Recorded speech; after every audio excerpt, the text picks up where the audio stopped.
नमस्कार दोस्तों, आज हम आपके लिए लाए हैं आज की ताज़ा और महत्वपूर्ण खबरें जो देश दुनिया को हिला रही हैं। खेल से लेकर राजनीति, अर्थव्यवस्था से लेकर संस्कृति तक हर क्षेत्र की खबर को हमने 10 पंक्तियों में समेटा है। ये खबरें आपको न सिर्फ जागरूक करेंगी बल्कि प्रेरणा भी देंगी। तो चलिए बिना देर किए शुरू करते हैं आज की खबरें।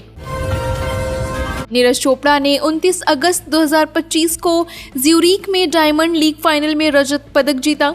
उनका सर्वश्रेष्ठ थ्रो 87.86 मीटर रहा, जो इस सीजन का शानदार प्रदर्शन है। नीरज ने ये जीत भारतीय प्रशंसकों को समर्पित की। उन्होंने अगले साल स्वर्ण पदक के लिए मेहनत करने का वादा किया। ये उपलब्धि युवाओं के लिए प्रेरणा का स्रोत है। नीरज की तकनीक और अनुशासन से बहुत कुछ सीखा जा सकता है।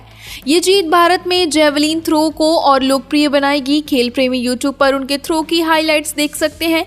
ये खबर भारत के लिए गर्व का क्षण है। पीएम नरेंद्र मोदी टोक्यो पहुंचे। उनका गायत्री मंत्र और भजनों के साथ स्वागत हुआ। ये 15वां भारत जापान वार्षिक शिखर सम्मेलन है। रक्षा, व्यापार और तकनीकी सहयोग पर चर्चा होगी। ये दौरा कांड गठबंधन को मजबूती बनाएगा। भारत की वैश्विक कूटनीतिक ताकत को दर्शाती है। ये खबर अंतर्राष्ट्रीय संबंधों में रुचि रखने वालों के लिए महत्वपूर्ण है। भारतीयों के लिए ये गर्व का विषय है। पीएम जनधन योजना ने 11 साल पूरे किए। ये दुनिया की सबसे बड़ी वित्तीय समावेशन पहल है। 50 करोड़ से अधिक खाते खोले गए। ये योजना गरीबों, विशेषकर ग्रामीणों और महिलाओं को लाभ देती है। मुफ्त डेबिट कार्ड और बीमा जैसे लाभ उपलब्ध हैं। ये खबर वित्तीय जागरूकता को बढ़ावा देती है। बैंकिंग सुविधाओं का लाभ न लेने वालों के लिए प्रेरणादायक है। ये भारत की आर्थिक प्रगति का प्रतीक है। ट्रंप के 50% टैरिफ की चेतावनी दी गई। ये भारतीय निर्यातकों के लिए चुनौती बन सकता है। भारत सरकार कई रणनीति तैयार कर रही है। ये खबर व्यापारियों के लिए अहम है। टैरिफ से भारत उत्पादों की कीमतें प्रभावित हो सकती हैं। वैश्विक व्यापार की जटिलताओं को समझने में मदद करती है। निर्यात आयात क्षेत्र में रुचि रखने वालों को सतर्क रहना चाहिए। भारत की कूटनीति इस चुनौती से निपटने में सक्षम है। ये खबर व्यापारिक रणनीतियों को समझने में सहायक है। ऑनलाइन गेमिंग बिल को मंजूरी मिली। ये बिल गेमिंग उद्योग को नियमित करेगा। खिलाड़ियों की सुरक्षा सुनिश्चित होगी। गेमिंग उद्यमियों के लिए नए अवसर खुलेंगे। ये बिल उद्योग में पारदर्शिता लाएगी। गेमर्स को सुरक्षित माहौल मिलेगा। ऑनलाइन गेमिंग में रुचि रखने वालों के लिए फायदेमंद है। भारत में गेमिंग उद्योग तेजी से बढ़ रहा है। ये खबर गेमिंग करियर के लिए प्रेरणादायक है।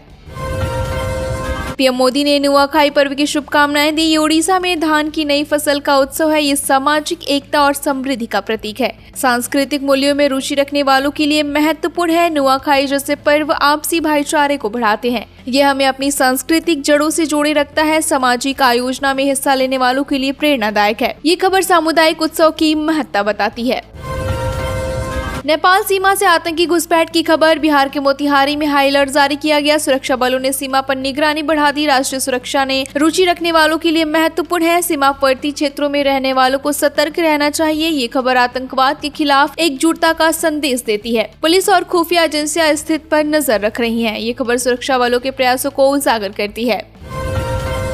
पीएम मोदी ने अलीपुरद्वार में भाषण दिया। उन्होंने हिंसा और तुष्टीकरण से मुक्ति की बात की। बीजेपी विकास और शांति का मॉडल पेश कर रही है। कई विकास परियोजनाओं का शुभारंभ किया। पश्चिम बंगाल की राजनीति को समझने के लिए उपयोगी है। अनुराग जैन को सेवा विस्तार मिला। वो 1989 बैच के आईएएस अधिकारी हैं। मध्य प्रदेश के मुख्य सचिव के रूप में 1 साल का विस्तार। जैन के अनुभव से राज्य के विकास को गति मिलेगी। सिविल सेवा में करियर बनाने वालों के लिए प्रेरणादायक है। ये प्रशासनिक निरंतर के महत्व को दर्शाती है। ये खबर सिविल सेवकों के योगदान को रेखांकित करती है। उत्तराखंड के चमोली में बादल फटा। चमोली में मोपाटा में बादल फटा। 2 लोग लापता। राहत और बचाव कार्य शुरू। ये खबर जलवायु परिवर्तन के खतरों को दर्शाती है। पहाड़ी क्षेत्रों में रहने वालों को सतर्क रहना चाहिए। ये पर्यावरण संरक्षण के लिए प्रेरित करती है। प्रशासन ने त्वरित कार्रवाई शुरू की है। ये हमें पर्यावरण से प्रति जागरूक होने की प्रेरणा देती है।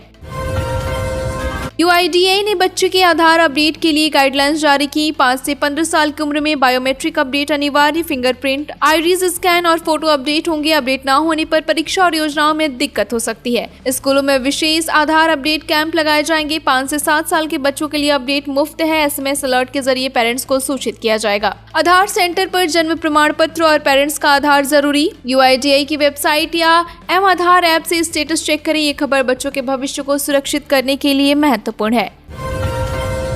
इनकम टैक्स रिफंड में देरी का एक कारण से हो सकते हैं। ई वेरिफिकेशन के 20 से 45 दिनों में रिफंड प्रोसेस होता है। गलत बैंक डिटेल्स देरी का कारण बन सकती है। रिटर्न में त्रुटि या फिर अतिरिक्त जांच भी देरी हो सकती है। आयकर विभाग से संपर्क कर स्थिति जानी जा सकती है। ये खबर टैक्स पेयर्स के लिए उपयोगी है।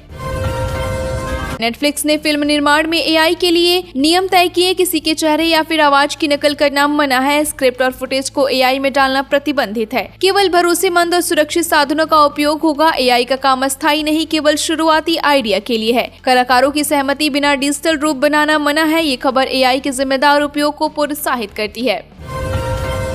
बिग बॉस 19 में अमाल मलिक की बीमारी का खुलासा। बिग बॉस 19 का पहला हफ्ता चर्चा में रहा। सिंगर अमाल मलिक शो में अपनी ईमानदारी से प्रभावित कर रहे हैं। उन्हें सांस लेने की बीमारी है, रात को मशीन लगानी पड़ती है। अमाल ने परिवार पर गंभीर आरोप लगाए थे, इसी कारण उन्हें बिग बॉस में ऑफर मिला। ये खबर शो के प्रशंसकों के लिए रोचक है। अमाल का फेयर प्ले दर्शकों को पसंद आ रहा है। बिग बॉस 19 में अमाल की यात्रा चर्चा का विषय है। 13 जुलाई 2025 को लॉस एंजल्स में गुरप्रीत सिंह को गोली मारी गई। ये गतका प्रदर्शन के दौरान खंडा तलवार किए थे। पुलिस को 911 कॉल पर व्यक्ति के ब्लेड घुमाने की सूचना मिली। पुलिस की बात न मानने पर गोली चलाई गई। ये घटना सांस्कृतिक गलतफहमी को दर्शाती है। सिख समुदाय के लिए खबर चिंता का विषय है। पुलिस ने फुटेज जारी कर अपनी कार्रवाई को उचित बनाया। वीडियो क्रिएटर्स इस घटना के सांस्कृतिक पहलुओं को साझा कर रहे हैं।